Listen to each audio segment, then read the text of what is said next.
ህልም ሁሉ ከእግዚአብሔር አይደለም። ይሄ ህልም ግን ከእግዚአብሔር። ዓለም ፍትህ የላት። የሚፈቱትን ታስራለች፣ የሚታሰሩትን ትፈታለች። ከዓለም ፍትህና ዳኝነት አትጠብቁ። እውነተኛ ዳኛ ማን ብቻ ነው? ንገሩኝ፣ ማን ብቻ? ፍትህ የሚሰጠው ማን ነው? ፊት አይቶ የማያዳላው ማን ነው? በቅንነት የሚፈርደው ማን ነው? እውነተኛው ዳኛ ማን ነው? አመስግኑት፣ እግዚአብሔር ነው። ክብር ምስጋና ለስሙ ይሁን። ሰዎችን ተስፋ አታድርጉ። ተስፋችን ማን ነው?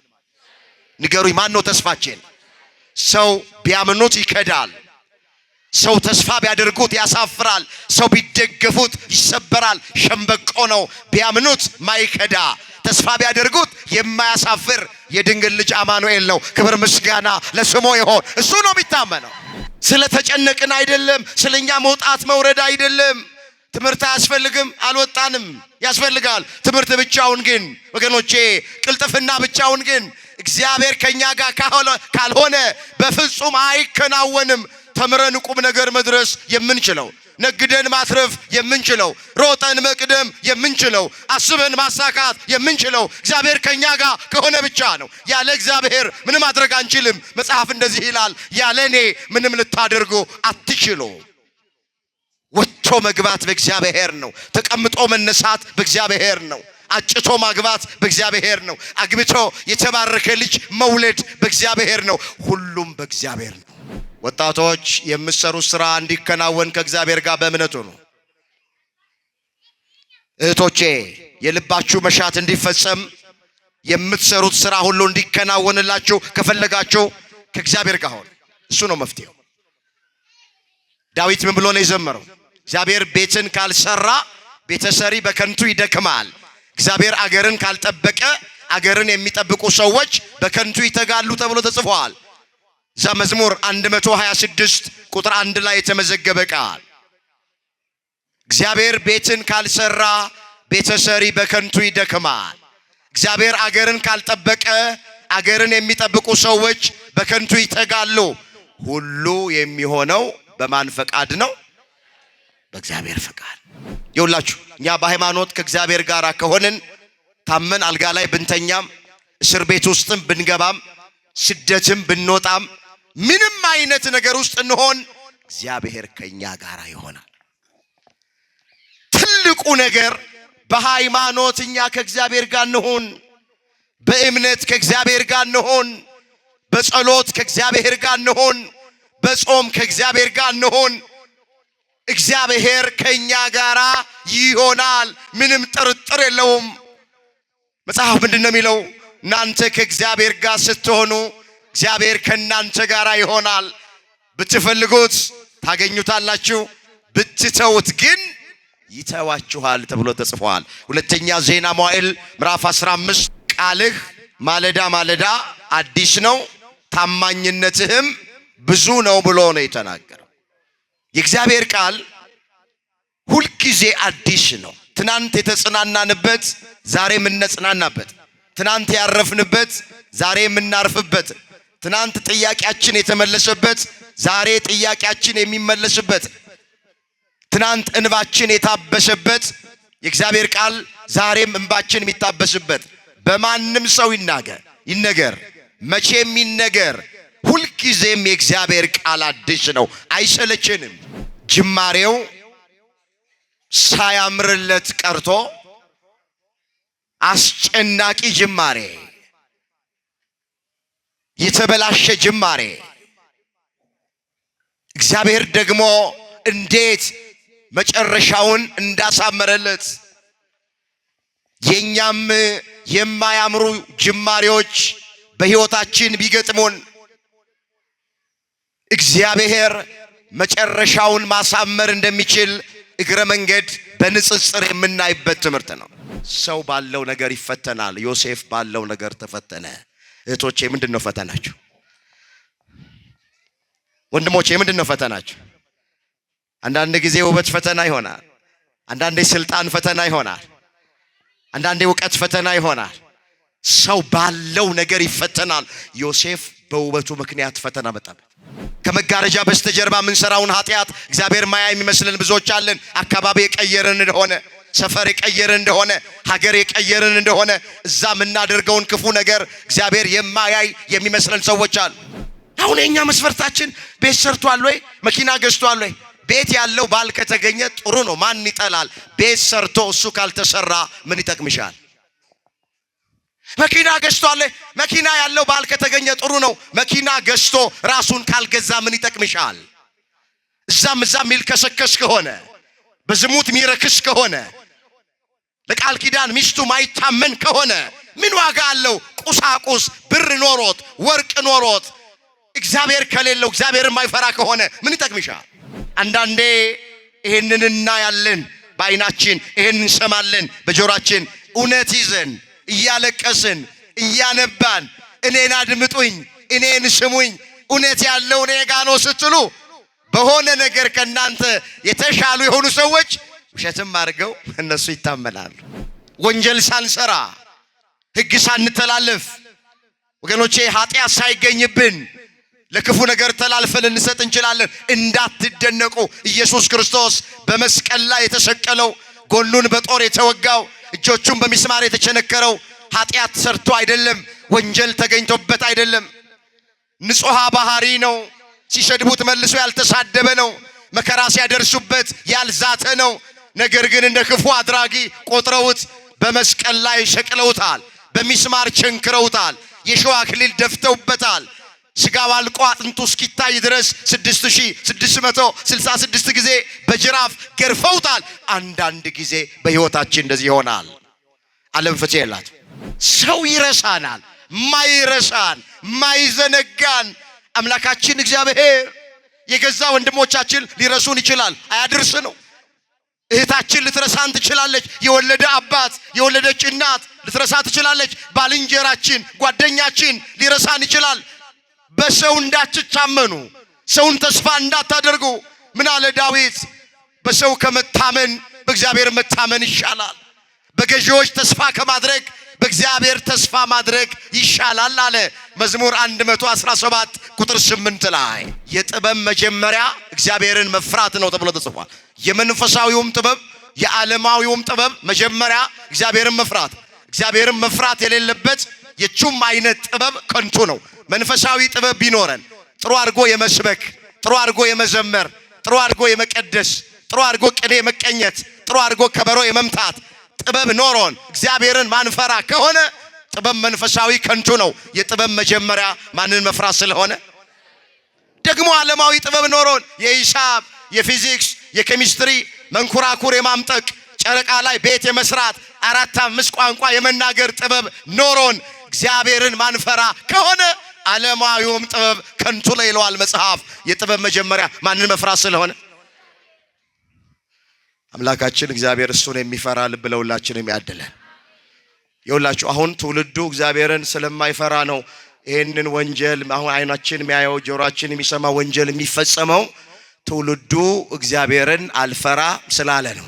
ከሁላችን አብልጦ እሱን ለምን ይወደዋል ብለው 11 ወንድሞቹ በዮሴፍ ላይ በጠላትነት ተነሱበት።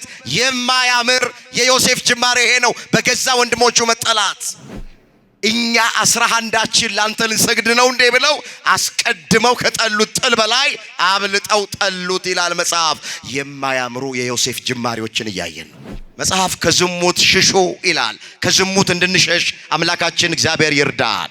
ሰው የሚሰራው ኃጢአት ሁሉ ከስጋ ውጪ ነው። ዝሙትን የሚሰራ ሰው ግን በገዛ ስጋው ላይ ይሰራል ኃጢአት። ስጋ ለእግዚአብሔር ነው፣ ስጋ ለጌታ ነው እንጂ ለዝሙት አይደለም ይላል ሐዋርያው ቅዱስ ጳውሎስ። ከዝሙት ሽሹ አለ። ሰው የሚያደርገው ኃጢአት ሁሉ ከስጋ ውጪ ነዋል። ዝሙትን የሚሰራ ግን በገዛ ስጋው ላይ ኃጢአትን ይሰራል አለና ወይስ ስጋችሁ ከእግዚአብሔር የተቀበላችሁት በእናንተ የሚኖር የመንፈስ ቅዱስ ቤተ መቅደስ እንደሆነ አታውቁምን? በዋጋ ተገዝታችኋልና ለራሳችሁ አይደላችሁም። ስለዚህ በስጋችሁ እግዚአብሔርን አክብሩት። ሰውነታችን ክርስቶስ ዋጋ ከፍሎበታል። ባካችሁ እህቶቼ፣ ወንድሞቼ በኃጢአት አናቆሽሸው፣ አንተ ለዕቃ የምንሰጠውን ክብር፣ ጓደኛችን ለሰጠን ዕቃ የምንሰጠውን ክብር፣ ቤተ መቅደስ ለተባለ ሰውነታችን ለምንድን ነው ክብር ማንሰጠው? ሁልጊዜም ይኸውላችሁ ወንድሞቼ እህቶቼ፣ ለጸሎት እግዚአብሔር ፊት ስትቆሙ መጨረሻዬን አሳምርልኝ በሉት። የዮሴፍን መጨረሻ እንዳሳመርክለት የኔንም መጨረሻዬን አሳምርልኝ እንጂ ጅማሬያችሁን እያያችሁ በሕይወታችሁ ውስጥ የሚሆነውን ነገር እያያችሁ በፍጹም እንዳታጎረመሩ፣ እንዳትማረሩ፣ እግዚአብሔር ተወኝ፣ እግዚአብሔር ረሳኝ እንዳትሉ፣ ጌታለ የሆኑ ነገር ሲደርስብኝ እንዳትሉ፣ ጠብቁትስ፣ ጽኑ፣ ጸሎታችሁ እንዳታቋርጡ፣ ጉባኤ መካፈላችሁ እንዳታቋርጡ፣ ቅዳሴ ማስቀደሳችሁ እንዳታቋርጡ፣ በየገዳማቱ መሄዳችሁ እንዳታቋርጡ፣ ስጋው ደግሞ መቀበላችሁ እንዳታቋርጡ፣ አስራት በኩራት ማውጣታችሁን እንዳታቋርጡ፣ ጾማችሁን መጾማችሁን እንዳታቋርጡ፣ የድርሻችሁን ዝም ብላችሁ ተወጡ። ያን ጊዜ እግዚአብሔር መጨረሻን ማሳመር ይችላል። የነገር ፍጻሜው ከመጀመሪያው ይሻላል። የእናታችን የእመቤታችን የቅድስት ድንግል ማርያም ምልጃ፣ ጸሎት፣ በረከት ከሁላችን ጋር ይሁንልን። እግዚአብሔር አምላካችን በመካከላችን ተገኝቶ የተሰወረውን የወንጌል ምስጢር ለሁላችን ገልጦ የሚረባንንና የሚጠቅመንን ነገር እንዲያስተምረን የእሱ ቅዱስ ፈቃዶ ይሆንልን። ለዛሬ እግዚአብሔር በሰጠን ጊዜና ሰዓት የምንማማርበት የትምህርታችን ርዕስ የሚሆነው የነገር ፍጻሜ ከመጀመሪያው ይሻላል የሚል ይሆናል። ይህንን በርዕስነት ያነሳነውን ኃይለ ቃል በመጽሐፍ ቅዱሳችን ላይ ተመዝግቦ የምናገኘው በመጽሐፈ መክብብ ምዕራፍ 7 ቁጥር 8 ላይ ነው። የነገር ፍጻሜ ከመጀመሪያው ይሻላል። እግዚአብሔር በዚህ ርዕስ ሁላችንንም እንዲናገረን፣ ሁላችንንም በቃሉ እንዲያሳርፈን፣ እንዲያጽናናን፣ እንዲመክረን የሱ ቅዱስ ፈቃዶ ይሆነልን። የትምህርቱ መሰረታዊ ዓላማ የሚሆነው ጅማሬያቸው የማያምሩ የሚመስሉ ነገሮችን እግዚአብሔር ፍጻሜያቸውን ማሳመር እንደሚችል ማሳየት ይሆናል። በርዕስነት ያነሳነውን ኃይለ ቃል በዚህ ስፍራ ላይ የተናገረው ጠቢቡ ሶሎሞን የተናገረው ቃል አንድ ጊዜ ወደ ርዕሳችን መሰረታዊ ሐሳብ መምጣት ይቻለን ዘንድ ገጸ ንባቡን ከቁጥር 1 ጀምረን እናነባዋለን። መጽሐፈ መክብብ ምዕራፍ 7 ቁጥር 1 ጀምሮ ከመልካም ሽቱ መልካም ስም ከመወለድ ቀን የሞት ቀን ይሻላል። ወደ ግብዣ ቤት ከመሄድ ወደ ለቅሶ ቤት መሄድ ይሻላል፣ እርሱ የሰው ሁሉ ፍጻሜ ነውና። ሕያውም የሆነ በልቡ ያኖረዋል።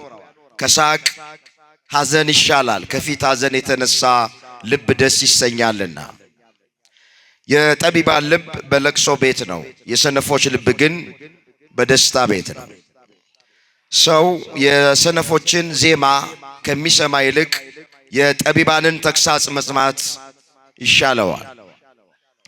ከድስት በታች እንደሚቃጠል እሾህ ድምፅ የሰነፍ ሳቅ እንዲሁ ነው፣ ይህ ደግሞ ከንቱ ነው። ግፍ ጠቢቡን ያሳብደዋል፣ ጉቦም ልብን ያጠፋዋል። የነገር ፍጻሜ ከመጀመሪያ ይሻላል፣ ታጋሽም ከትዕቢተኛ ይሻላል። በነፍስህ ለቁጣ ችኩል አትሁን፣ ቁጣ በሰነፍ ብብት ያርፋልና ይላል። ስለ ቃሉ የቃሉ ባለቤት የሰራዊት ጌታ አምላካችን እግዚአብሔር ስሙ ለዘላለም የተመሰገነ ይሁን። እንግዲህ ጠቢቡ ሶሎሞን መጽሐፍ ቅዱስን ስናነብ በርካታ መጽሐፍቶችን በብሉይ ኪዳን የጻፈልን ሰው ነው። አባቱ ዳዊት እየተባለ ይጠራል። እናቱ ደግሞ ቤርሳቤ እየተባለች ትጠራለች። ለምሳሌ መጽሐፈ መክብብን የጻፈው ጠቢቡ ሶሎሞን ነው።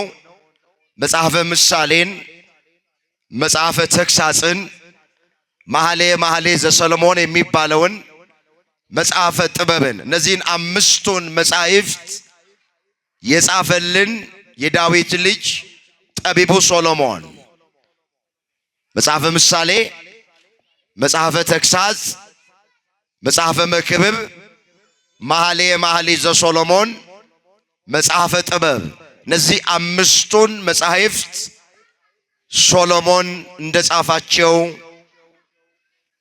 የቤተ ክርስቲያን ሊቃውንት ይናገራል። እኛ አሁን ከአምስቱ መጻሕፍት መካከል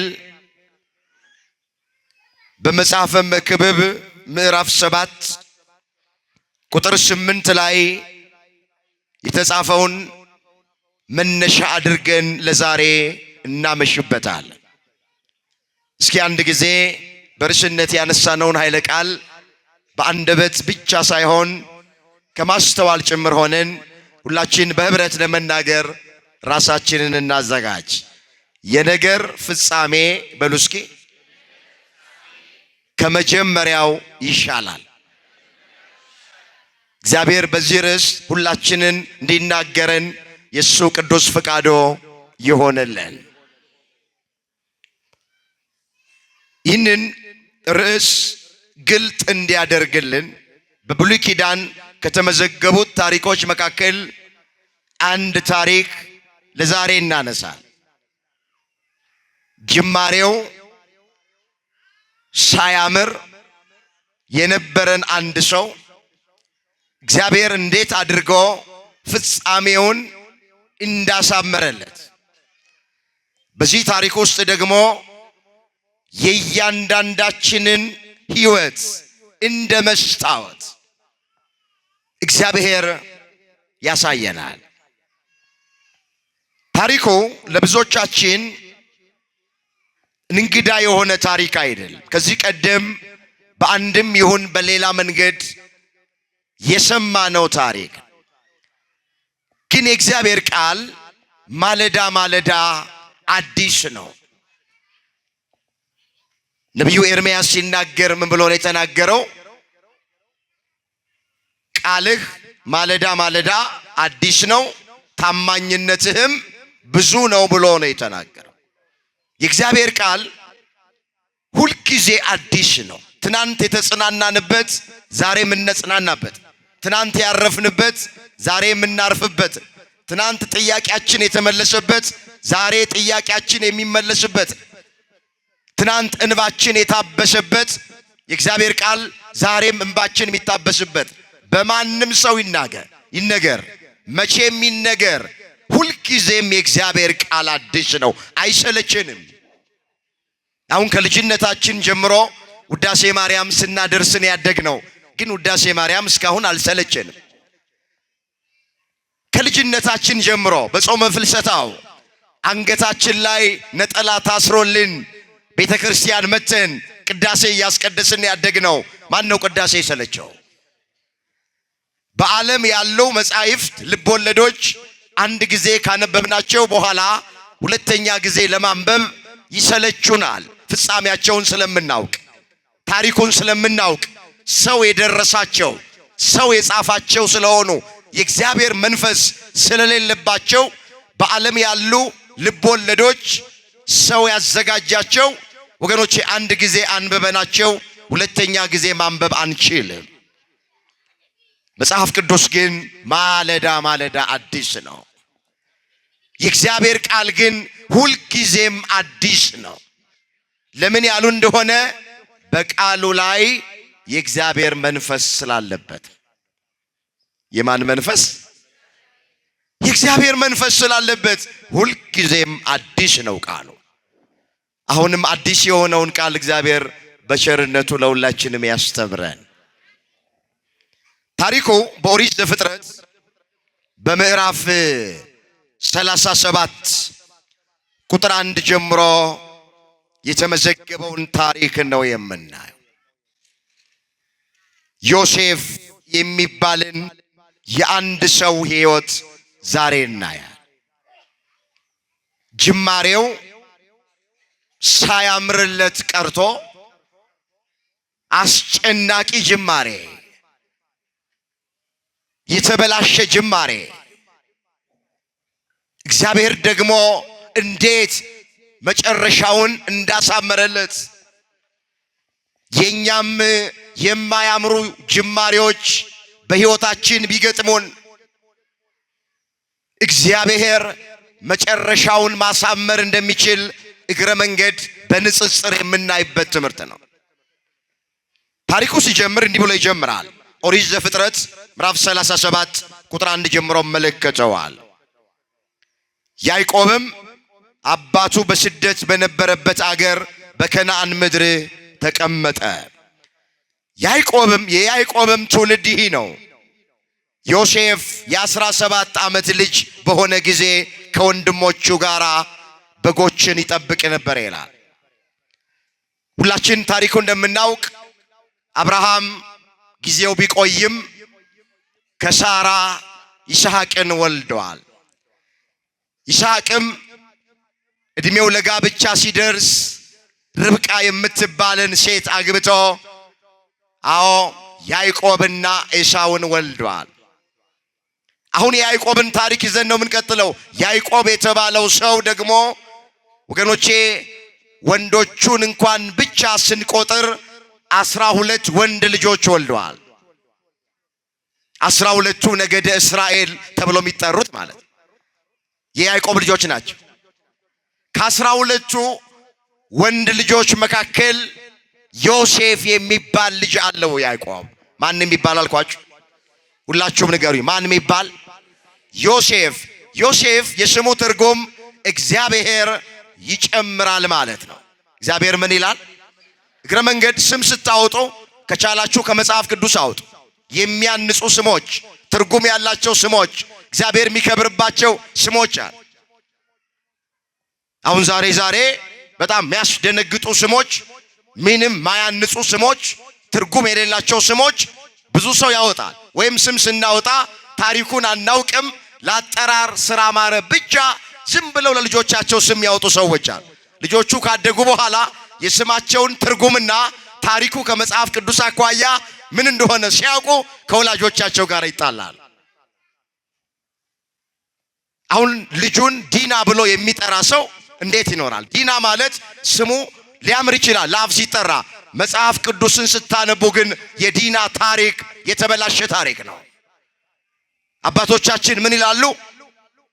ስም ከስብ በላይ ይሸታል ይላል። ስም በራሱ ወደ በጎ ነገርም ወደ ክፉ ነገርም ይስባል። ስለዚህ ለልጆቻችን ስም ስናወጣ ትርጉም ያለው ጥሩ ታሪክ ያለው የሚያንጽ እግዚአብሔር የሚከብርበት ከቻልን ከመጽሐፍ ቅዱስ ላይ ብናወጣ መልካም። አሁን ባልጠፋ ስም አሸብር ይባላል። አሁን እዚህ ውስጥ አስሸብር ካለ በቃ አለቀል። እኔ አንድ ጊዜ ለአገልግሎት ወደ አንድ ገጠር እየሄድኩ ቦታውን አልነግራቸውም። ሰንበት ተማሪዎች ናቸው ጉባኤውን የሰሩትና ከመኪና እንደወረድን ሊቀበሉን መጡ። ስም ማን ነው ብዬ ስጠይቀው ስሜ ውቃው ይባላል አለኝ። የአባት ስም ማን ነው ላለው ደብልቀው። አሁን እናት ባልጠፋ ስም ልጇን እንዲህ ብላ ትጠራለች። ስለዚህ ዮሴፍ ማለት እግዚአብሔር ይጨምራል ማለት። እግዚአብሔር ምን ይላል? እግዚአብሔር በጎ ነገር ለሁላችንም ይጨምርልን። አሜን በሉ። ያዕቆብ ከ12ቱ ወንድ ልጆች መካከል ዮሴፍን በልዩነት ይወደዋል። ለምን ያሉ እንደሆነ በስተርጅና የወለደው ልጁ ስለነበር፣ ዓይኑ ከፈዘዘ ሰውነቱ ከደነዘዘ በኋላ ካረጀ በኋላ የወለደው ልጅ ስለሆነ ከ12ቱ ወንድ ልጆቹ መካከል ያዕቆብ አብዝቶ የሚወደው ወይም አብልጦ የሚወደው ልጁ ዮሴፍን አንድም በጣም ከሚወዳት ከራሔል 14 ዓመት ደጅ ጠንቶ ያገኘው ልጁ ስለሆነ ዮሴፍን ከልጆቹ ሁሉ ይልቅ ይወደዋል። አንዳንድ ጊዜ ቤት ውስጥ አባት የሚወደው ይኖራል፣ እናት የምትወደው ይኖራል። ይሄ መጽሐፍ ቅዱስ ላይ የተመዘገበ ከፀሐይ በታች ምንም አዲስ ነገር የለም። የመጽሐፍ ቅዱስን ታሪክ ስናጠና ዛነ ርብቃና ይስሐቅ ቤት ውስጥ ብንገባ ርብቃ የምትወደው ያዕቆብን ነበረ። ስትጠራው አቤት ስትልከው ወዴት ስለሚላት። ባል ደግሞ ይስሐቅ የሚወደው ኤሳውን ነበረ።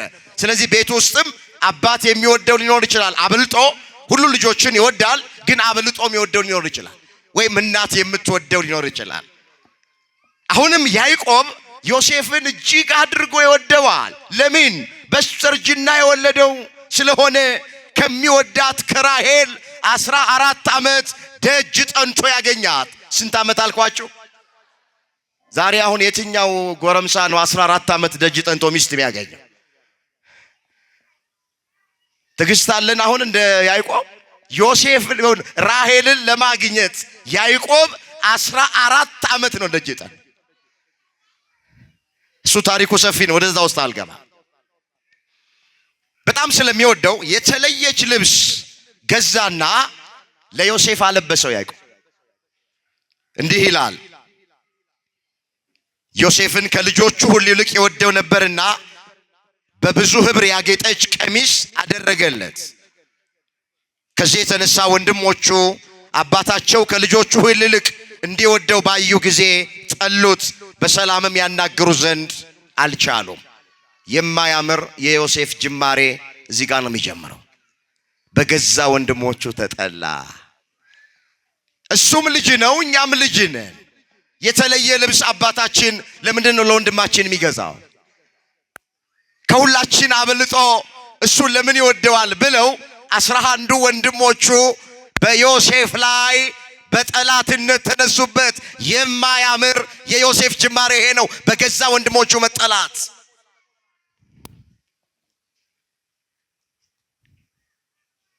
ህልም የማለም ጸጋ አለው ዮሴፍ። አንድ ቀን ህልም አለመና ለወንድሞቹ ነገራቸው። በእርሻ መካከል ነዶ ስናስር አለ ዮሴፍ። የኔ ነዶ ቀጥ ብላ ቆመች። 11 ነዶ በኔ ነዶ ዙሪያ ዞረው ሲሰግዱ በህልሜ ተመለከትኩ። ፍቺው ምንድነው አለ ለወንድሞቹ ነገራቸው። 11 ነዶ የተባልን እኛ 11 ወንድሞች ነን። መሃል ላይ የቆመችው ነዶ ያንተ ምሳሌ ናት። እኛ 11ዳችን ላንተ ልንሰግድ ነው እንዴ ብለው አስቀድመው ከጠሉት ጥል በላይ አብልጠው ጠሉት ይላል መጽሐፍ። የማያምሩ የዮሴፍ ጅማሬዎችን እያየን ነው። ጠሉት፣ በቃ ወንድሞቹ ለዓይናቸው ጠሉት። በሰላምም ያናግሩት ዘንድ አልቻሉም። የገዛ ወንድሞቹ ጠሉት። መጽሐፍ ምን ይላል? የሰው ጠላቱ የቤቱ ሰዎች ናቸው። ጠላት ከሩቅ አይመጣም። በዚህ በማቴዎስ ወንጌል ምዕራፍ 10 ቁጥር 36 ላይ የእግዚአብሔር ቃል ምን ይላል? የሰው ጠላቱ የቤቱ ሰዎች ናቸው። አቤልን የገደለው ወንድሙ ቃየን ነው። ዮሴፍን የጠሉት ኋላም የሚሸጡት ወደ ጉድጓድ የሚጥሉት እናየዋለን የገዛ ወንድሞቹ ናቸው። ጌታችን መድኃኒታችን ኢየሱስ ክርስቶስን ለመስቀል ሞት አሳልፎ የሰጠው ከዋለበት የዋለ ካደረበት ያደረ የእጁን ተአምራት በዓይኖቹ የተመለከተ የቃሉን ትምህርት በጆሮቹ ያደመጠ ይሁዳ ነው። ኢየሱስ ክርስቶስን ለመስቀል ሞት አሳልፎ የሰጠው የሰው ጠላቱ የቤቱ ሰዎች ናቸው። ጠላት ከሩቅ አይመጣም። የቤተ ክርስቲያን ጠላቶች፣ የኛ ጠላቶች ወገኖቼ የቅርባችን የሆኑ ሰዎች ናቸው። በጠላትነት ተነሱ። ሌላ ህልም እንደገና አለመ ዮሴፍ። ምን አለ? በህልሜ አለ 11 ከዋክብት ፀሐይና ጨረቃ ሲሰግዱልኝ ተመለከትኩ ብሎ ለአባቱ ነገረ። አባትየው እንደዚህ አድርጎ ፈታ። 11 ከዋክብት የተባሉት 11 ወንድሞች ናቸው። ፀሐይና ጨረቃ እኔና እናትህ ነን። ሁላችን ላንተ መስገዳችን ነው እንደ ያለ አባትየው። ታሪኩ ሰፊ ነው። አንድ ቀን አገልግል አስያዘውና እስኪ ወንድሞችህ በበረሃ በምድረ በዳ በጎች እየጠበቁ ነው፣ በሰላም ናቸው ወይ? እስኪ ወሬያቸውን ይዘህ ናልኝ አለና አባቱ ያዕቆብ ዮሴፍን አገልግል አስይዞት ላከው ይላል።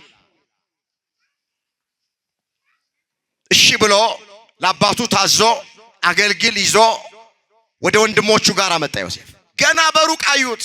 ህልመኛ ወንድማችን መጣ።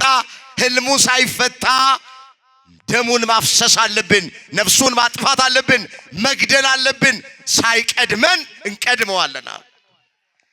የገዛ ወንድሞቹ በዮሴፍ ላይ ወገኖቼ የሞት ድግስ ደገሱለት። ባጭር መቀጨት አለበት። ከፍ ካለ ካደገ በኋላ አዎ ለሱ ምን ሰግድ ከሆነ እሱ በእኛ ላይ ሚሰለጥንብን ከሆነ እንቅደመው ብለው 11 ወንድሞች ቁጭ ብለው ተማከሩ። እሱ እኮ እነሱ የሚበሉትን አገልግል ይዞላቸው እየመጣ ነው። ወርቅ ላበደረ ጠጠር ይላሉ አባቶች። ተርቧል ብሎ አባቴ ልኮኛል ብሎ የቤተ ክርስቲያን ታሪክ እንደሚነግረን ዮሴፍ አገልግሉን ይዞ በሚሄድበት ጊዜ አዎ ተራበ ይላል። ነገር ግን በተራበ ጊዜ እንኳን ከነሱ አገልግል ላይ አዎ አልበላም፣ አልተጠቀመም።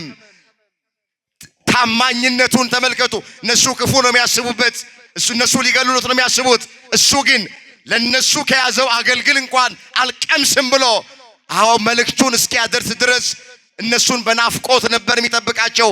እነሱ ግን የሞት ድግስ ደግሰውለት ነበር። ከመካከላቸው አንደኛው ሮቤል የሚባለው የበኩር ልጅ ለወንድሞቹ እንደዚህ አለ፣ ወንድማችንን ገለን በኋላ በደሙ ከምንጠየቅ ዝም ብለን ጉድጓድ ውስጥ ብንጥለው አይበቃም ወይ? ልጅ እኮ ነው፣ ወንድማችን እኮ ነው። ለምን ደሙን እናፈሳለን? ለምን ነፍሱን እናጠፋዋለን? ጉድጓድ ውስጥ እንጣለዋል። ሮቤል ይሄን ያለበት ምክንያት መጽሐፉ ምን ይላል?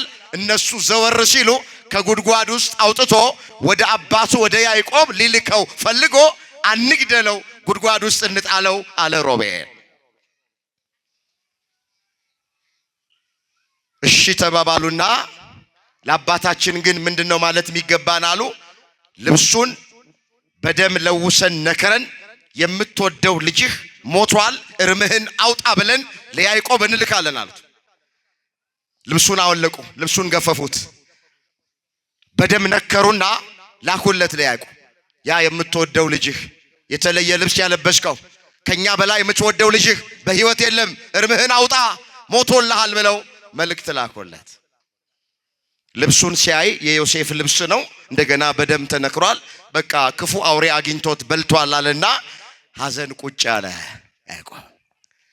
እዚህ ጋር የምናየው አንድ ምስጢር አለ። ትዝ ይላችሁ እንደሆነ ያዕቆብ የወንድሙ የዮሴፍን ብኩርና የወሰደው የበግ ቆዳ ለብሶ ጸጉር ለብሶ በልብስ ነበር አታሎ ገብቶ የወንድሙ የኤሳውን ብኩርናውን በረከቱን የወሰደው። እዛ ጋር በልብስ አታሎ ነበር ያዕቆብ። እንደገና መልሶ የገዛ ልጆቹ በልብስ አታለሉት። ሰው የዘራውን ያጭዳል፣ ሰው የእጁን ያገኛል። ሌሎቹን ባታለልንበት መንገድ እኛም እንታለላለን። ያዕቆብ ኤሳው ነኝ ብሎ ኤሳው ሳይሆን የበግ ቆዳ ለብሶ ጸጉራም ሆኖ ኤሳው ጸጉራም ስለሆነ አባቱ ይስሐቅ አይኑ ስለፈዘዘ ገብቶ ተባርኮ ነበረ። አታለው ማለት እዚህ የገዛ ልጆቹ አታለሉት። ልጅ ዮሴፍ ሞተ፣ ይሄው ልብሱ በደም ተጨማልቋል፣ አውሬ በልቶታል ብለው አሉት። በስተርጅናው እያዘነ ወደ መቃብር እንዲወርድ አደረጉት። እንመለስ። እስካሁን እያየን ያለነው የማያምር የዮሴፍን ጅማሬ ነው። በወንድሞቹ ተጠላ፣ ወደ ጉድጓድ ውስጥ ተጣለ። በዚያ እነሱ በነበሩበት መንገድ አዎ እስማኤላውያን ሚዲያማውያን ሲያልፉ ከጉድጓድ ውስጥ አወጡትና ዮሴፍን ለነጋዴዎቹ በ20 ብር ሸጡት። በስንት ብር ሸጡት? በ20 ብር ሸጡት። ገዙትና እነዛ ነጋዴያን ዮሴፍን ወደ ግብፅ ይዘውት ወረዱ ይላል። እንደ ሸቀጥ ሰው ተሸጠ። እነዚህ በ20 ብር የገዙት ነጋዴዎች ደግሞ 10 ብር አተረፉና ጲጢፋራ ለሚባለው ሰው በ30 ብር እንደገና ዮሴፍን ሸጡት። ተሽጦ ወደ ጲጢፋራ ቤት ገባ። ይህ ታሪክ በኦሪት ዘፍጥረት በምዕራፍ 39 ቁጥር 1 ጀምሮ የተመዘገበ ታሪክ እንዲህ ይላል። ዮሴፍ ግን ወደ ግብፅ ወረደ። የፈርዖን ጃንደረባ የዘበኞች አለቃ የሚሆን የግብፅ ሰው ጲጢፋራ ወደ ግብፅ ከወረዱት ከእስማኤላውያን እጅ ገዛው። እግዚአብሔር ከዮሴፍ ጋር ነበረ። እስኪ እግዚአብሔር በሉ። ከዮሴፍ ጋር ነበረ። ዮሴፍ ከማጋራ ስለነበረ እግዚአብሔር ደግሞ ከማጋ ነው። ሲሸጥ አብሮ ተሸጠ ይላሉ አባቶች። አብሮ ከዮሴፍ ጋር ተሰደደ። ከዮሴፍ ጋር አለ እግዚአብሔር። ዮሴፍ ባለበት እግዚአብሔር አለ። ተሽጦ ወደ ግብፅ ሲወርድ ከዮሴፍ ጋር እግዚአብሔር ነበር። ይኸውላችሁ እኛ በሃይማኖት ከእግዚአብሔር ጋር ከሆንን ታመን አልጋ ላይ ብንተኛም እስር ቤት ውስጥም ብንገባም ስደትም ብንወጣም ምንም አይነት ነገር ውስጥ እንሆን እግዚአብሔር ከኛ ጋር ይሆናል። ትልቁ ነገር በሃይማኖት እኛ ከእግዚአብሔር ጋር እንሆን፣ በእምነት ከእግዚአብሔር ጋር እንሆን፣ በጸሎት ከእግዚአብሔር ጋር እንሆን፣ በጾም ከእግዚአብሔር ጋር እንሆን። እግዚአብሔር ከኛ ጋር ይሆናል። ምንም ጥርጥር የለውም። መጽሐፍ ምንድነው የሚለው? እናንተ ከእግዚአብሔር ጋር ስትሆኑ እግዚአብሔር ከናንተ ጋር ይሆናል። ብትፈልጉት ታገኙታላችሁ፣ ብትተውት ግን ይተዋችኋል ተብሎ ተጽፏል። ሁለተኛ ዜና መዋዕል ምዕራፍ 15 ቁጥር 2 ላይ የተመዘገበ እግዚአብሔር ቃል። እስኪ ላስቸግራችሁ፣ ቃሉን ከኔ ቀጥላችሁ ተናገሩ። እናንተ በሉ እስኪ። ያልተናገረ ሰው አለ። የእግዚአብሔር ቃል ነው። ሁላችሁ ተናገሩ። እናንተ ከእግዚአብሔር ጋር ስትሆኑ እግዚአብሔር ከናንተ ጋር ይሆናል። ከማጋራ ይሆናል። እኛ ከማጋራ ከሆንን ጥያቄው እኛ ከእግዚአብሔር ጋር ነን ወይ ነው ብቻ ነው። እሱ ነው ጥያቄ። እኛ ከእግዚአብሔር ጋር ነን ወይ? ጥያቄው ይሄ። በእምነት ከእግዚአብሔር ጋር ነን፣ በጸሎት ከእግዚአብሔር ጋር ነን። ጠዋት ማታ መሸነጋ እመኑኝ፣ እኛ ከእግዚአብሔር ጋር ከሆንን የትም ቦታ እንሆን ተሰደን አገር ለቀን ብንሄድ እዛ በተሰደድንበት ቦታ ማን ይኖራል? እስር ቤት ውስጥ ብንጣል እስር ቤት ውስጥ ከኛ ጋር ማን ይሆናል? ታመን አልጋ ላይ ብንተኛ መኝታችንን ማን ያነጥፍልናል? ብንራብ ማን ያበላናል? ብንጠማ ማን ያጠጣናል? ብንታረዝ ማን ያለብሰናል? ቢጎልብን የጎደለውን ማን ይሞላል? እኛ ከማጋራ ከሆነ ሁልጊዜም ከሱ ጋር እንድንኖር አምላካችን እግዚአብሔር በቸርነቱ ይርዳል። ይኸውላችሁ የጸሎት ህይወት ካለን በደንብ አድርጋችሁ ስሙኝ፣ ከእግዚአብሔር ጋር ነን ማለት ነው። መተን እዚህ ቅዳሴ የምናስቀድስ ከሆነ ወገኖቼ ከእግዚአብሔር ጋር ነን። እንዲህ ባለ ጉባኤ ቁጭ ብለን ቃሉን የምንሰማ ከሆነ ከእግዚአብሔር ጋር ነን። እግዚአብሔርን በፍጹም ልባችን፣ በፍጹም ነፍሳችን፣ በፍጹም ኃይላችን የምናምነው ከሆነ ከእግዚአብሔር ጋር ነን። ከእግዚአብሔር ጋር የምንሆንባቸው መንገዶች በርካታ ናቸው። እንዳትረሱ። ጸሎት የመጀመሪያው፣ እምነት። አማኝ ሁልጊዜ ከእግዚአብሔር ጋር ነው፣ እግዚአብሔርም ከሱ ጋር ነው። እግዚአብሔር ከዮሴፍ ጋር ነበረ አለና ዝቅ ብሎ ስራውም የተከናወነለት ሰው ሆነ። እስኪ ስራውም በሉ የተከናወነለት ሰው ሆነ። ስራችን የሚከናወንልን እግዚአብሔር ከማጋ ከሆነ ነው። የምንሰራው ስራ የሚከናወንልን ስለኛ ቅልጥፍና አይደለም፣ ስለ ትምህርት ዝግጅታችን አይደለም፣ ስለ ተጨነቅን አይደለም፣ ስለኛ መውጣት መውረድ አይደለም። ትምህርት አያስፈልግም? አልወጣንም፣ ያስፈልጋል። ትምህርት ብቻውን ግን ወገኖቼ፣ ቅልጥፍና ብቻውን ግን እግዚአብሔር ከኛ ጋር ካልሆነ በፍጹም አይከናወንም። ተምረን ቁም ነገር መድረስ የምንችለው፣ ነግደን ማትረፍ የምንችለው፣ ሮጠን መቅደም የምንችለው፣ አስበን ማሳካት የምንችለው እግዚአብሔር ከኛ ጋር ከሆነ ብቻ ነው። ያለ እግዚአብሔር ምንም ማድረግ አንችልም። መጽሐፍ እንደዚህ ይላል፣ ያለ እኔ ምንም ልታደርጉ አትችሉ። ወጥቶ መግባት በእግዚአብሔር ነው። ተቀምጦ መነሳት በእግዚአብሔር ነው። አጭቶ ማግባት በእግዚአብሔር ነው። አግብቶ የተባረከ ልጅ መውለድ በእግዚአብሔር ነው። ሁሉም በእግዚአብሔር ነው። የዮሐንስ ወንጌል ምዕራፍ 15 ቁጥር 5 ላይ የተመዘገበ እግዚአብሔር ቃል ያለ እኔ ምንም ልታደርጉ አትችሉም። እስኪ ያለ እኔ በሉ። ምንም ልታደርጉ አትችሉም። ያለማ ስሙን ጥሩት። ያለማ ሮጦ መቅደም በማን ነው? ነግዶ ማትረፍ በማን ነው? ተምሮ ቁም ነገር መድረስ በማን ነው? አጭቶ ማግባት በማን ነው? አግብቶ የተባረኩ ልጆች መውለድ በማን ነው? ሁሉ በማን ነው? ሁሉ በእግዚአብሔር ነው።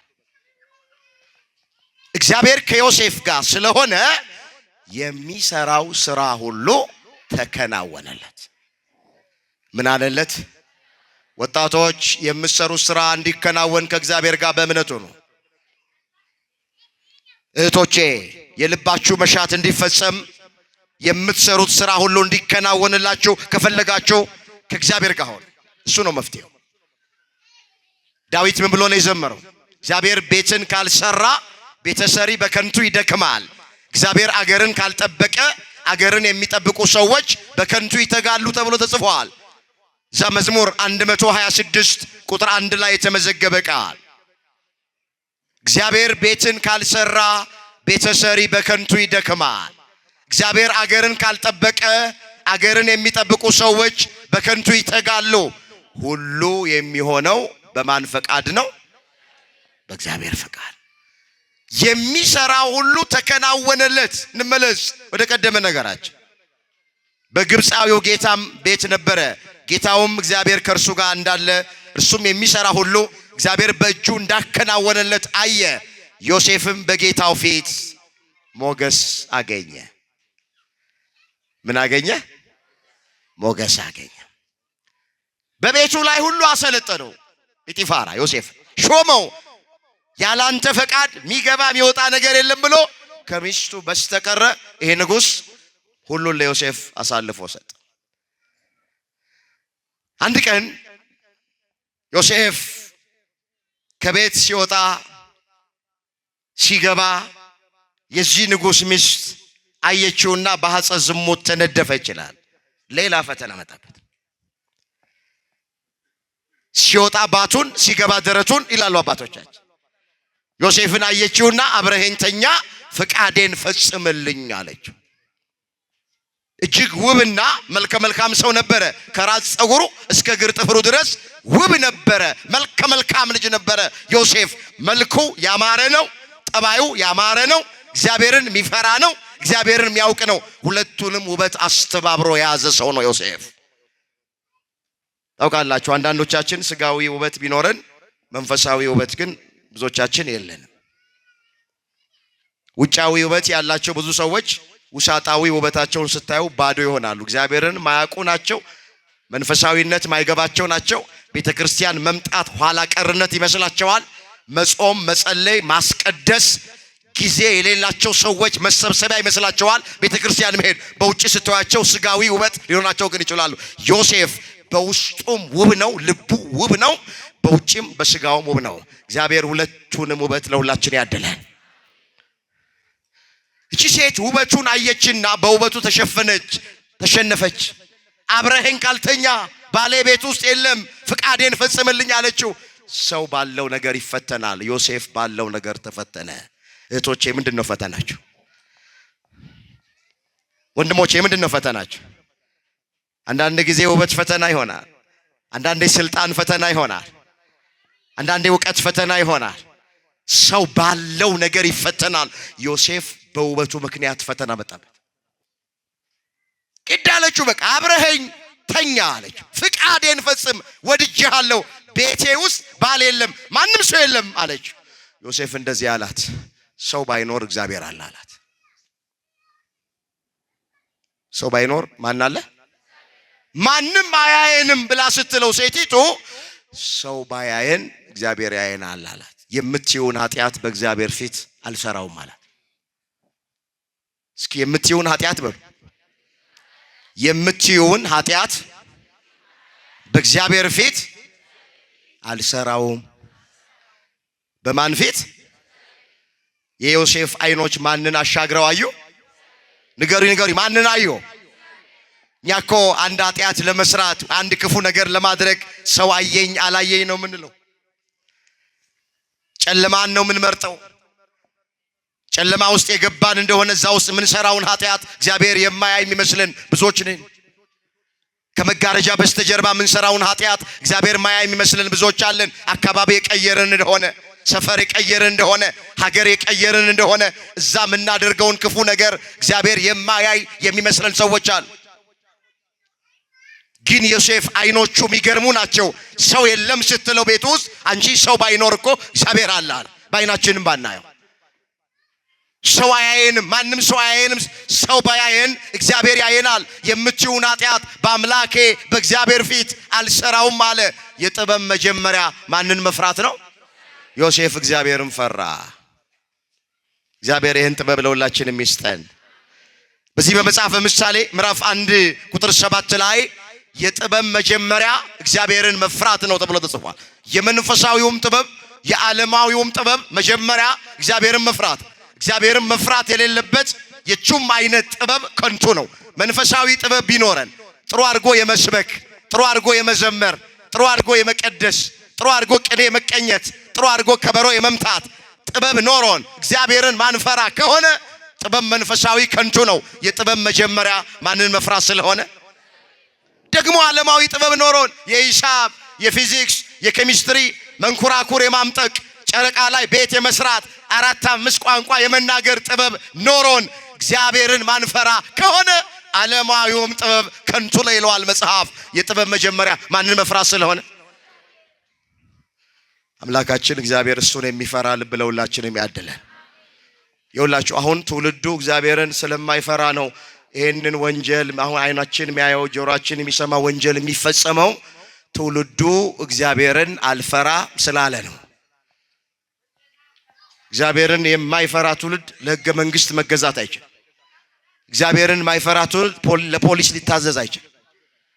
ይኸውላችሁ ለሀገራችን ለኢትዮጵያ የሚያስፈልገው ፈሪሃ እግዚአብሔርን ማወቅ መማር ነው።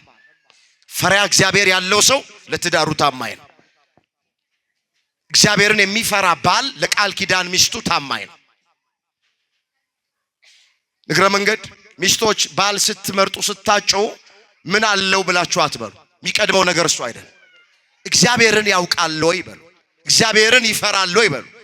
ለእግዚአብሔር ከሆነ ላንቺ ይሆንሻል፣ ለእግዚአብሔር ካልሆነ ላንቺ አይሆንሽም። አሁን የኛ መስፈርታችን ቤት ሰርቷል ወይ፣ መኪና ገዝቷል ወይ? ቤት ያለው ባል ከተገኘ ጥሩ ነው፣ ማን ይጠላል? ቤት ሰርቶ እሱ ካልተሰራ ምን ይጠቅምሻል? መኪና ገዝቷል፣ መኪና ያለው ባል ከተገኘ ጥሩ ነው፣ መኪና ገዝቶ ራሱን ካልገዛ ምን ይጠቅምሻል? እዛም ሚልከሰከስ ከሆነ በዝሙት ሚረክስ ከሆነ ለቃል ኪዳን ሚስቱ ማይታመን ከሆነ ምን ዋጋ አለው? ቁሳቁስ ብር ኖሮት ወርቅ ኖሮት እግዚአብሔር ከሌለው እግዚአብሔርን ማይፈራ ከሆነ ምን ይጠቅምሻል? ስለዚህ ሁላችሁ መስፈርታችን ፈሪሃ እግዚአብሔር፣ እሱን የሚፈራ ልብ እግዚአብሔር ለሁላችን በቸርነቱ ያድለን። የምትይውን ኃጢአት በእግዚአብሔር ፊት አልሰራውም ማለት ማን ስለፈራ ነው? እግዚአብሔርን የሚፈራ ሰው ነጋዴውም ታማኝ ይሆናል፣ ባልም ታማኝ፣ ሚስትም ታማኝ። ወገኖቼ ሁሉም ሰው ታማኝ መሆን የሚችለው ፈሪሃ እግዚአብሔርን የሚያውቅ ከሆነ እሱን የሚፈራ ልብ እግዚአብሔር ለሁላችን በቸርነቱ ያድለን። እምቢ አላት፣ በቃ አልፈጽምም አላት። ታሪኩ እንደምናውቅ እምቢ ሲላት አንድ ቀን ጠበቀችና ተጠመጠመችበት ይላል። አስገድዳ እንትን ልትል ማለት ነው። ተጠመጠመችበት ነው። ፍቃዴን ፈጽምልኝ ብላ ስትጠመጠምበት ልብሱን አወለቀና ሮጦ ከቤቱ ወጣ ይላል። አሁን ወጣቶች እንደዚህ አይነት አጋጣሚ ቢገኝ እንኳን ዘንቦብሽ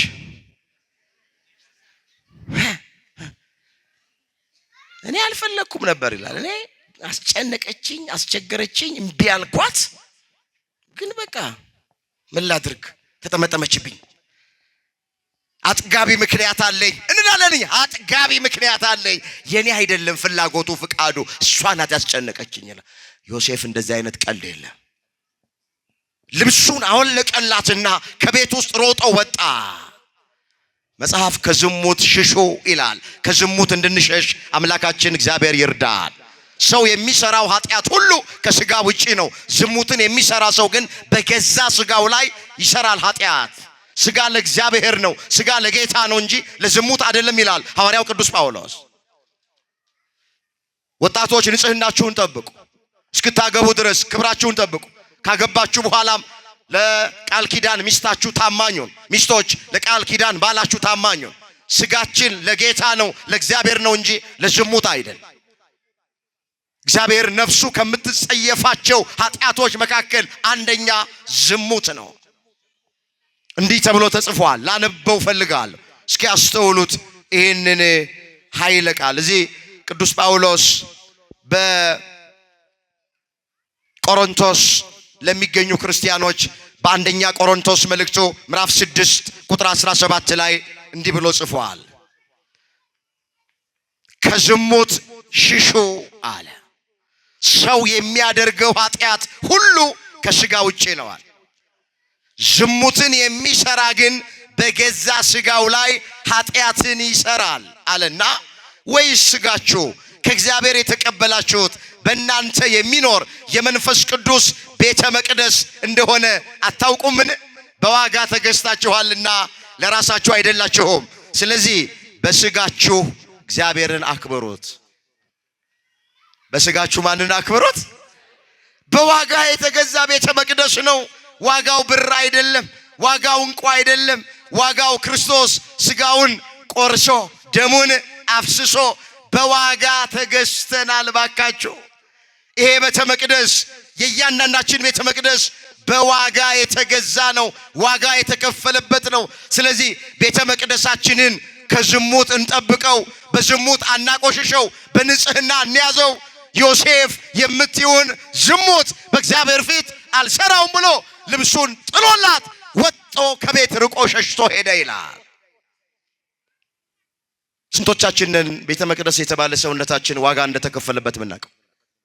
መቼ ሰው ታውቃላችሁ ዋጋ የተከፈለበትን ነገር ያከብረዋል። አሁን ሰው በስጦታ መልክ ውድ ዋጋ ወጥቶ የገዛልን የአንገት ሐብል፣ የእጅ አምባር፣ ስልክ ወይም በጣም የምንወደው ልብስ ካለ ዋጋውን ካወቅ ነው። አንቺ ይሄን ሽቶ የገዛውልሽ በዚህ ዋጋ ነው ካለን፣ ይሄንን ወርቅ፣ ይሄን ቀለበት፣ ይሄን የጆሮ እንትን የገዛውት በውድ ዋጋ ነው ካሉን ሰዎች ስለተከፈለለት ዋጋ ብለን እቃውን እናከብረዋል። ሰውነታችን ክርስቶስ ዋጋ ከፍሎበታል። ባካችሁ እህቶቼ፣ ወንድሞቼ በኃጢአት አናቆሽሸው። አንተ ለዕቃ የምንሰጠውን ክብር፣ ጓደኛችን ለሰጠን ዕቃ የምንሰጠውን ክብር፣ ቤተ መቅደስ ለተባለ ሰውነታችን ለምንድን ነው ክብር ማንሰጠው? ለምንድን ነው በስካር የምናቆሽሸው? ለምንድን ነው በዝሙት የምናቆሽሸው? ለምንድን ነው በሐሜት፣ በተንኮል፣ በምቀኝነት፣ በዘረኝነት ለምንድን ነው የምናቆሽሸው? መቅደሳችንን ዋጋ የተከፈለበት መቅደስ ነው። ክርስቶስ ስጋውን ቆርሶለታል፣ ደሙን አፍስሶለታል፣ ውድ ዋጋ ከፍሎለታል። በዋጋ ተገዝታችኋል ማለት ይሄ ነው። እንመለስ። ዮሴፍ አልሰራም አለ። ምትዩን ኃጢአት አልሰራም አለ። ከዚህ በኋላ አልሳካልሽ ሲላት ሴቲቱ ጮኸች፣ ድምጿን ከፍ አድርጋ ጮኸች። ወታደሮቹ መጡ። ቤተ መንግስት ውስጥ ነው ያለችው፣ የንጉስ ሚስት ናት። ምን ሆነሻል አሏት። ይሄ ምናምንቴ ዕብራዊ ከትቢያ ከአፈር ባሌ አንስቶ ቤተ መንግስት ቢገባ ሆዱ ሲሞላ ደረቱ ሲቀላ የባሌን ቤት አለመኖር አየና ካልደፈርኩሽ ብሎ ተነሳብኝ አለች። ጅራፍ ራሱ ገርፎ ራሱ ይጮሃል። ፍቃዱ የራሷ ሆኖ ጥያቄው የራሷ ሆኖ ፍቃዴን ካልፈጸምክ ያለችው እሷ ሆኖ አልሳካ ሲላት ግልብጥ አለችና ካልደፈርኩሽ ብሎ ተነሳለች። እሱ ስደተኛ ነው፣ የሰው ሀገር ሰው ነው። እሷ የንጉሥ ሚስት ናት። ከሱ ይልቅ እሷን አመኗትና ወታደሮቹ በላሉ እጅና እግሩን አስረው ነገሩ እስኪጣራ ድረስ ብለው ወደ ወህኒ ቤት ወረወሩት። ሌላኛው የማያምር የዮሴፍ ጅማሬ። ያለ ወንጀሉ እንደ ወንጀለኛ ተቆጠረ። ያለ በደሉ እንደ በደለኛ ተቆጠረ። እስር ቤት ውስጥ ተጣለ። ከሱ ይልቅ እሷ የምትናገረው ተሰማ። ታማኝ ሆና ተቆጠረች። አንዳንዴ ይሄንን እናያለን በዓይናችን፣ ይሄንን እንሰማለን በጆሮአችን። እውነት ይዘን እያለቀስን እያነባን እኔን አድምጡኝ፣ እኔን ስሙኝ፣ እውነት ያለው እኔ ጋ ነው ስትሉ በሆነ ነገር ከናንተ የተሻሉ የሆኑ ሰዎች ውሸትም አድርገው እነሱ ይታመናሉ።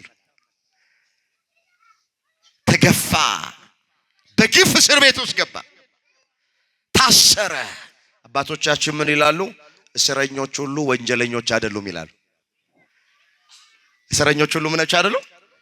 ምን ይሆን ዮሴፍ አሁን ምን የሚያሳስር ነገር አለው? ምን ወንጀል አለበት? ዝሙት አልሰራም ነው ያለው። ንጽህናዬን አላጎድፍም ነው ያለው። በእግዚአብሔር ፊት ነውር አላደርግም ነው ያለው። ይሄ የሚያሾም ነው፣ ይሄ የሚያሸልም ነው፣ ይሄ ማዕረግ የሚያሰጥ ነው፣ ይሄ ክብር ነበረ። ግን እንደ ወንጀል ተቆጠረበትና ለወህኒ ተላልፎ ተሰጠ። ዓለም እንደዚህ ናት። ዓለም ፍትህ የላት። የሚፈቱትን ታስራለች፣ የሚታሰሩትን ትፈታለች። ከዓለም ፍትህና ዳኝነት አትጠብቁ። እውነተኛ ዳኛ ማን ብቻ ነው? ንገሩኝ፣ ማን ብቻ? ፍትህ የሚሰጠው ማን ነው? ፊት አይቶ የማያዳላው ማን ነው?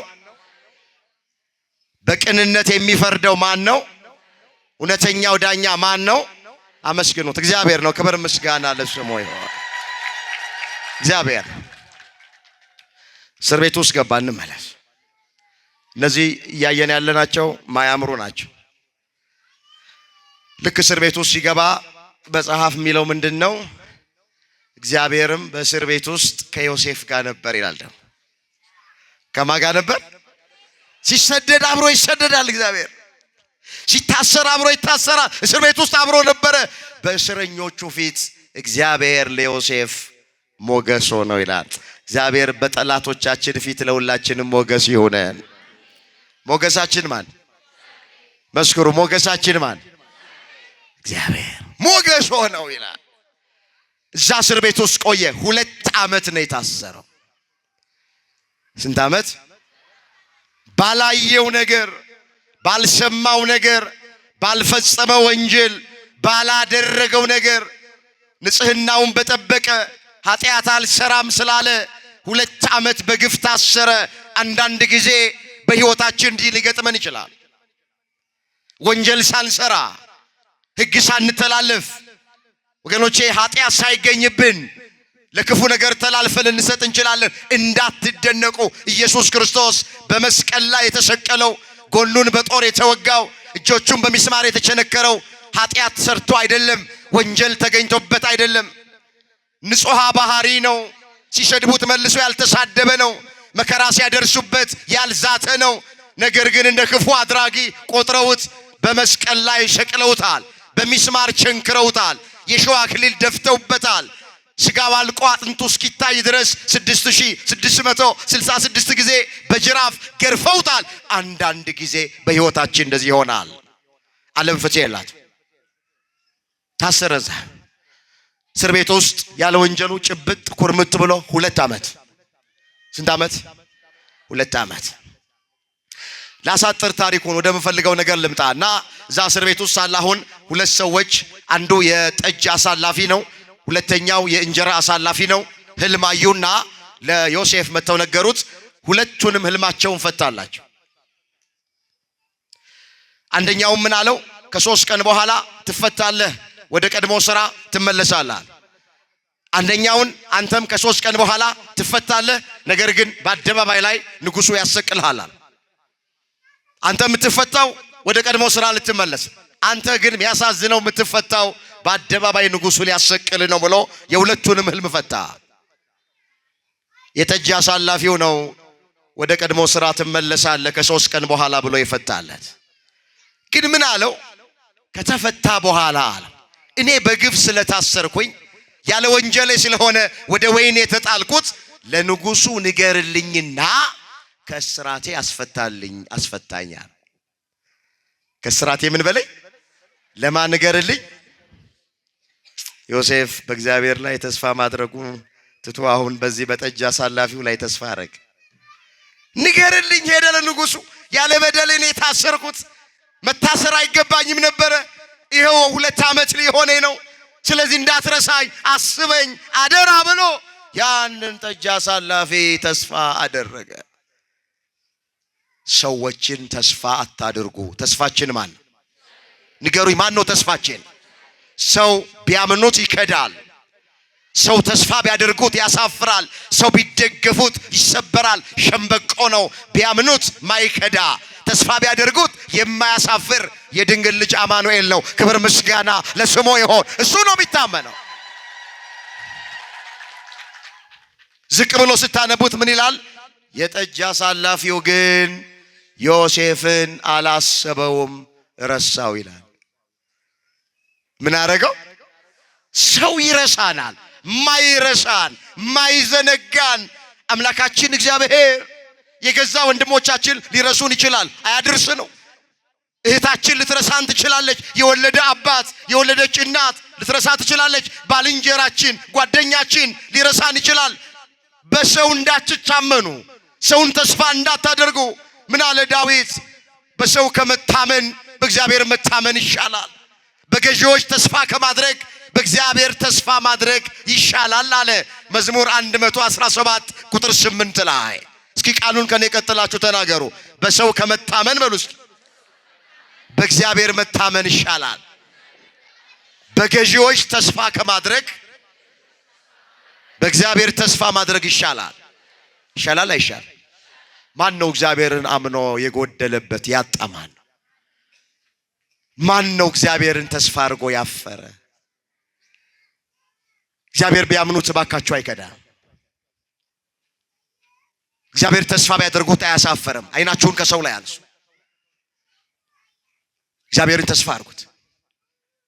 መጽሐፍ የሁሉም አይን አንተን ተስፋ ያደርጋል፣ አንተም እጅህን ትከፍታለህ፣ ምግባቸውንም በየጊዜው ትሰጣቸዋለህ አለ ዳዊት።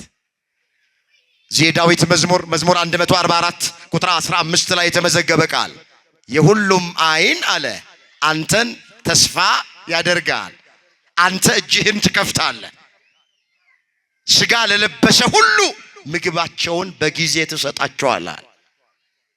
እሱን ተስፋ እያደረገ እንድንኖር አምላካችን እግዚአብሔር ይርዳል። ረሳው እንመለስ።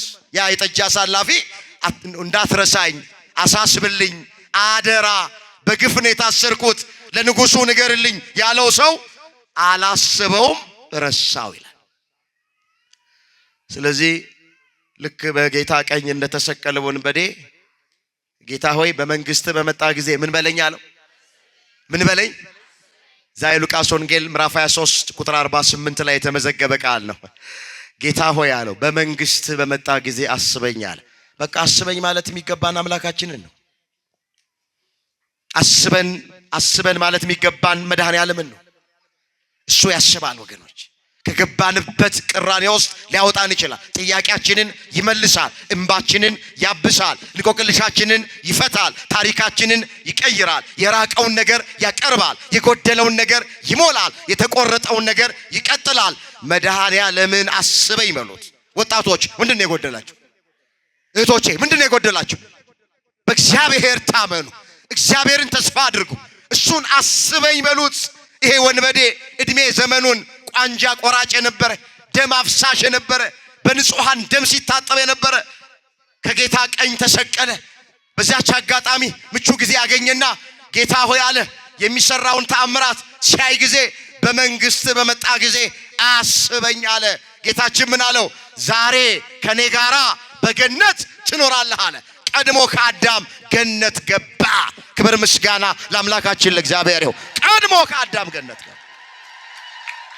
ይኸውላችሁ እግዚአብሔርን አስበን ካልነው እንዲህ ታሪክ የሚቀይር ነው የኛ አምላክ። የት ነበርክ እስካሁን፣ የት ነበርሽ እስካሁን አይልም። ወንበዴ እኮ ነበረ፣ ደም አፍሳሽ ነበረ፣ እስካሁን ድረስ የት ነበርክ አላለውም። አስበኝ ሲለው አሰበው። ዛሬ ከኔ ጋራ በገነት ትኖራለህ። እንመለስ። ዮሴፍ ተረሳ።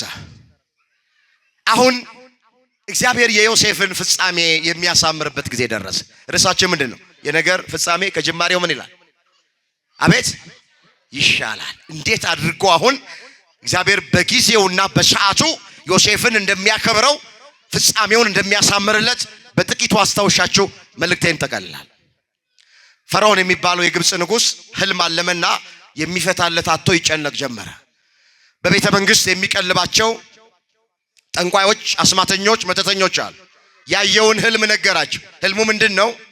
በህልሜ አለ 7 መልካቸው ያማረ ላሞች ከባህር ውስጥ አስቀድመው ሲወጡ ተመለከትኳል። ጥቂት ቆይታ ሆኖ ደግሞ ሌሎች መልካቸው የከሳ መልካቸው የማያምር ወጡና አስቀድመው የወጡትን መልካቸው የሚያምረውን ሰውነታቸው የወፈረውን ላሞች ዋጧቸው። ይህንን ህልም አይቻለው፣ ፍቱልኝ። ዝም ብዬ እናንተን መቀለብ ምን ትርጉም አለው? አርጄ አልበላችሁ፣ አሁን ተጨንቅ ያለው ህልሜን ፍቱ አለና በዛ በቤተ መንግስት የሚቀልባቸውን ጠንቋዮች ነገራቸው ፈርዖን ይላል። አንዱም ጠንቋይ የዮሴፍን ህልም ሊፈታ አልቻለም ይላል። ለችግሩ መፍትሄ ሊሰጡት አልቻሉም አንዳቸውም ይላል። የዚህን ጊዜ አሁን ያ የጠጅ አሳላፊ መጣና ለፈርዖን ነገረው። እዛ እስር ቤት ውስጥ በግፍ የታሰረ ዮሴፍ የሚባል ሰዋል። ህልም ጥሩ አድርጎ ይፈታል፣ ህልምን ያልማል፣ ህልምንም ይፈታል። እሱን አስጠርተ ህልምህን ብትነግረው ጥሩ አድርጎ ይፈታልሃል አለ። በሉ አስቸኩሉትና አምጧል። ቶሎ አምጡ ተባለ። እግዚአብሔር የዮሴፍን ፍጻሜ ለሚያሳምርበት ጊዜ ደረሰ። አሁን ተመልከቱ። ይኸውላችሁ እግዚአብሔር መስራት ከጀመረ ሰዎችን እያስጨነቀ ነው ለኛ ስራ የሚሰራለን። ፈርዖንን አስጨነቀው፣ በህልም አስጨነቀው። ህልም አይቶ የሚፈታለት አጣ። ዮሴፍ ነው መፍታት የሚችለው። አስጠራው። በግፍ ታስሯል አሉት። ላነበው ፈልጋለሁ። በዚህ በኦሪት ዘፍጥረት በምዕራፍ 41 ላይ የተመዘገበ ቃል ነው። ከሁለት ዓመትም በኋላ ከስንት ዓመት በኋላ? 2 ዓመት ነው የታሰረው በግፍ። ፈርዖን ህልም አየ። እነሆም በወንዝ ዳር ቆሞ መልካቸው ያማረ ስጋቸው የወፈረ 7 ላሞች ከወንዙ ወጡ፣ በውሃ ዳርም በመስክ ይሰማሩ ነበር። ከነርሱ በኋላ መልካቸው የከፋ ስጋቸው የከሳ ሌሎች 7 ላሞች ከወንዙ ወጡ። በእነዚያም ላሞች አጠገብ በወንዙ ዳር ቆመው ነበረ። መልካቸው የከፋ ስጋቸው የከሳ እነዚያ ላሞችን መልካቸው ያማረውን ስጋቸው የወፈረውን 7ቱን ላሞች ዋጧቸው። ይሄ ነው ህልሙ። ማን ይፍታ? ዮሴፍ ይጠራ ተባለ። ቅድም እንደተረከ ቁጥር 14 ላይ እንደዚህ ይላል። ዘፍጥረት 41 ቁጥር 14 ፈርዖን ልኮ ዮሴፍን አስጠራው፣ በግዞት ቤትም አስቸኮሉት። እርሱም ተላጨ፣ ልብሱንም ለወጠ፣ ወደ ፈርዖንም ገባ። ፈርዖንም ዮሴፍን አለው፣ ህልምን አየሁ፣ የሚተረጉምም አልተገኘም። ህልምን እንደሰማ እንደምትተረጉም ስላንተ ሰምቻለሁ አለ። ዝናህን ሰምቻለሁ። ጥሩ አድርገህ ህልም እንደምትፈታ ህልመኛ እንደሆንክ ይሄ ጸጋ እንዳለ ስላንተ ዝና ሰምቻለሁ። እባክህ ህልሜን ፍታልኝ አለ። ህልሜን ምን በልልኝ? ይኸውላችሁ እግረ መንገድ ህልም ሁሉ ከእግዚአብሔር አይደለም። አሁን አንዳንዱ ሰዎች በህልማቸው ቀይ ሴት ካዩ አርሴምዬን አየኋት ትላለች። አንቺ እንደሚሉ ሰዎች እኮ አሉ። ዛሬ በህልሜን ቡና ቁጭ አርጋ ጎረቤቶቿን ጠርታ አንቺ ዛሬ እኮ በህልሜ አርሴማን አየሁ፣ ማርያምን አየኋት፣ አርሴማን አየኋት። ህልም ሁሉ እግረ መንገድ ከእግዚአብሔር አይደለም። አንዳንዴ ሰይጣንም ህልም ያሳያል። ህልም ከ3 ወገን ነው ይላሉ አባቶች። አንደኛው ከእግዚአብሔር ነው። አንደኛው ከማን ነው? ከእግዚአብሔር ነው። ሁለተኛው ከሰይጣን ነው። ሁለተኛው ከምንድን ነው? ከሰይጣን ነው። ሶስተኛው ይላሉ ሰው የተፈጠረው ከ4ቱ ባህሪያተ ሥጋ ነው። እና የተፈጠርንበት ነገር አራቱ ባህሪያተ ሥጋ አንዱ ሲያይል በህልማችን እናያለን። አራቱ ባህሪያተ ሥጋ የሚባሉት እሳት፣ ንፋስ፣ ውሃና መሬት ናቸው። ለምሳሌ የእሳትነት ባህሪ ሲያይልብን በህልማችን ውስጥ በእሳት ውስጥ ገብተን ስንቃጠል እናያለን አሉ የቤተክርስቲያን ሊቃውንት። የውሃነት ባህሪ ሲያይልብን ውሃ ውስጥ ገብተን ባህር ውስጥ ገብተን ስንዋኝ የሚያወጣን አተን ስንጨነቅ እናያለን። ስለዚህ ህልም ከአራቱ ባህሪያተ ሥጋም ይታያል። ሶሎሞን ደግሞ እንደተናገረ ህልም ከሥራ ብዛትም ይታያል። ቀን በሥራ ከደከምን ማታ በህልማችን ስንሰራ የነበረውን ነገር ልናየው እንችላለን። ሁሉም ህልም ከእግዚአብሔር አይደለም። ከእግዚአብሔር ይሆናል፣ ከሰይጣን ይሆናል፣ ከአራቱ የሥጋ ባህሪያት ይሆናል። ከሥራ ብዛትም ህልም ሊታይ ይችላል። መለየት ያስፈልጋል። አሁን ይሄ ፈርዖን ያየው ህልም ግን ከእግዚአብሔር የሆነ ህልም ነው። ህልምህን እግዚአብሔር ይፍታልህ አለ። እግዚአብሔር በጎ ህልም እንድናይ ሁላችንን ይርዳል። በአቅማችን እንድናልም እግዚአብሔር ይርዳል። እትየዋ ንስሐ አባቷ ጋር መጣች አሉ ህልም አየው ብላ። እስኪ እናንሳት እቺን ሴት ምንድነው ያየሽው ሲሏት፣ በህልሜ አለች ልብሰ ተክህኖ ለብሼ ሞጣይት ደርቤ ጥምጥም ጠምጥሜ የወርቅ ጽና ይዤ ቤተ መቅደሱን ሳጥን አየሁ አለች ሴትየዋ። የንስሐ አባቷ ደነገጡና እስኪ ድገሚ አሏት። በህልሜ ልብሰ ተክህኖ ለብሼ ሞጣይት ደርቤ እንደገና የወርቅ ጽና ይዤ መቅደሱን ሳጥን አየሁ አላች። ሰሙና እኛ አባት ምን አሏት? አንቺ ሴት ምን ነው በአቅምሽ ብታልሚ አሏት። በምንሽ? በአቅማችን እንድናልም እግዚአብሔር ይርዳን። ህልም ሁሉ ከእግዚአብሔር አይደለም። ይሄ ህልም ግን ከእግዚአብሔር።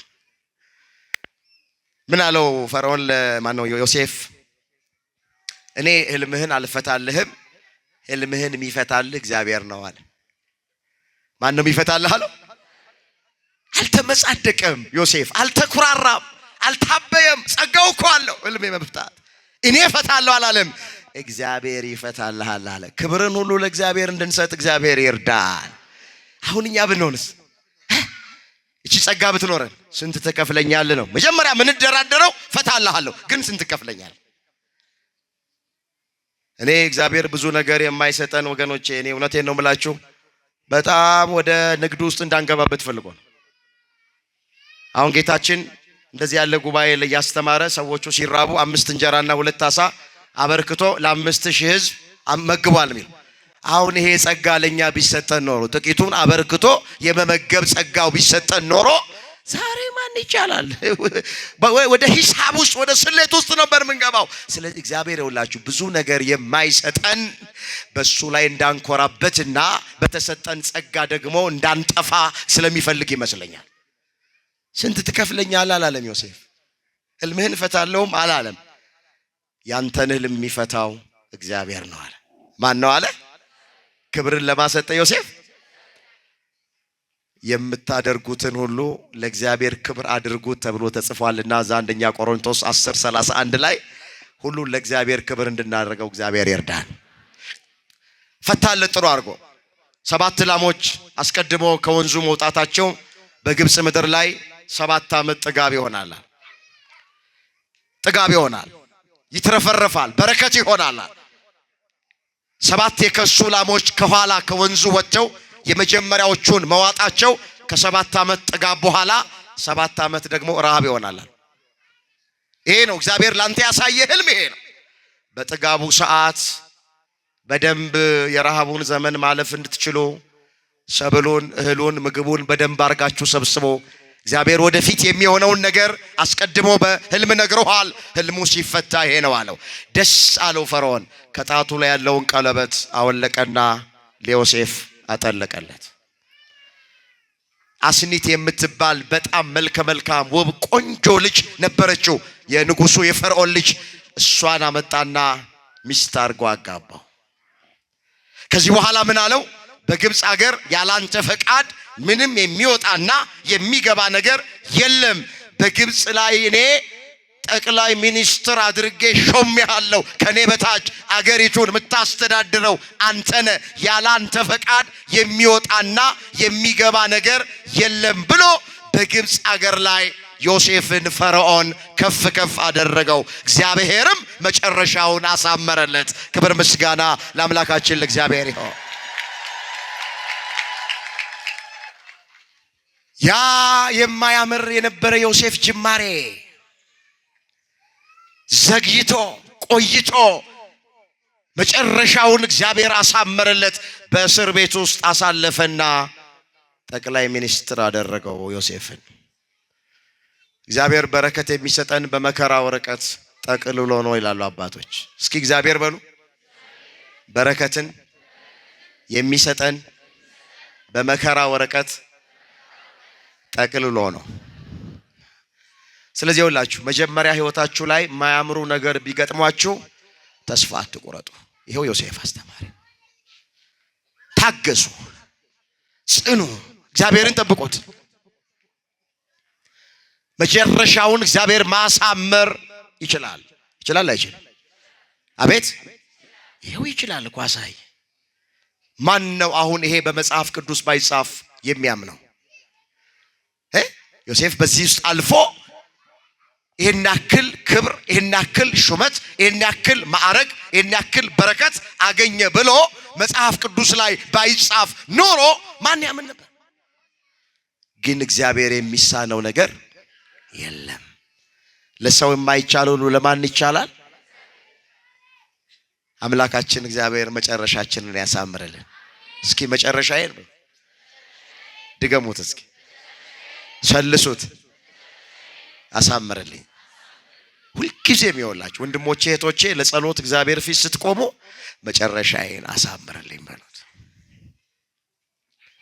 የዮሴፍን መጨረሻ እንዳሳመርክለት የኔንም መጨረሻዬን አሳምርልኝ እንጂ ጅማሬያችሁን እያያችሁ በህይወታችሁ ውስጥ የሚሆነውን ነገር እያያችሁ በፍጹም እንዳታጎረበሩ፣ እንዳትማረሩ፣ እግዚአብሔር ተወኝ፣ እግዚአብሔር ረሳኝ እንዳትሉ፣ ጌታ አለ ሁሉ ነገር ሲደርስብኝ እንዳትሉ፣ ጠብቁትስ፣ ጽኑ፣ ጸሎታችሁ እንዳታቋርጡ፣ ጉባኤ መካፈላችሁ እንዳታቋርጡ፣ ቅዳሴ ማስቀደሳችሁ እንዳታቋርጡ፣ በየገዳማቱ መሄዳችሁ እንዳታቋርጡ፣ ስጋው ደግሞ መቀበላችሁ እንዳታቋርጡ፣ አስራት በኩራት ማውጣታችሁን እንዳታቋርጡ፣ ጾማችሁን መጾማችሁን እንዳታቋርጡ፣ የድርሻችሁን ዝም ብላችሁ ተወጡ። ያን ጊዜ እግዚአብሔር መጨረሻን ማሳመር ይችላል። የነገር ፍጻሜው ከመጀመሪያው ይሻላል። ይበቃናል። ያስተማረን የመከረን የገሰጸን የአባቶቻችን አምላክ እግዚአብሔር ስሙ የተመሰገነ ይሁን። ድንግል ማርያም ጣዕሟን ባንደበታችን ፍቅሯን በልባችን ትሳልብን። እግዚአብሔር አምላካችን በተማርነው ትምህርት 30 60 100 ያማረ ፍሬ እንድናፈራ ሁላችንን በቸርነቱ ይርዳን። የሁላችንን መጨረሻ መድኃኔዓለም ያሳምረልን።